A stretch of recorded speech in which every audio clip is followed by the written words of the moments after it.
On March 7, Republican Congressman Chris Smith and Democratic Senator Jeff Merkley sent letters to U.S. Secretary of State Antony Blinken and 3 travel companies.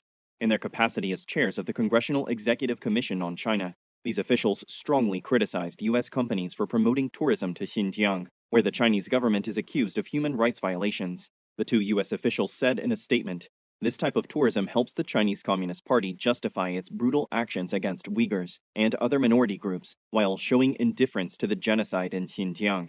U.S. companies should not be complicit in Beijing-controlled tour marketing to U.S. citizens and others abroad. Human rights issues in this region have become a focus of international attention in recent years.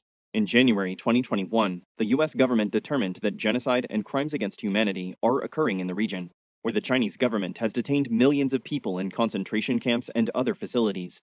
Uyghurs, Kazakhs, and other Muslim minorities are alleged to have been subjected to forced labor, separated from their families, and subjected to forced sterilization and abortion.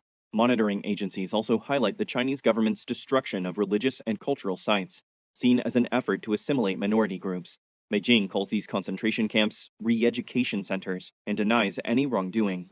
When a UN human rights rapporteur nearing the end of his term stated in September 2022 that the Chinese Communist Party may be committing crimes against humanity in Xinjiang, Beijing responded that it was a report distorting China's laws and policies, smearing and slandering China indiscriminately.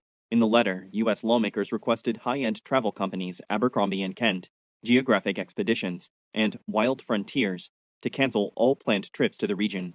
They called the Secretary of State to issue a Level 4 travel advisory for the region, meaning do not travel. U.S. lawmakers emphasized that tourism to Xinjiang serves as a conduit for the Chinese Communist Party's oppression of Uyghurs and Muslims, while facilitating the destruction and appropriation of their heritage and identity.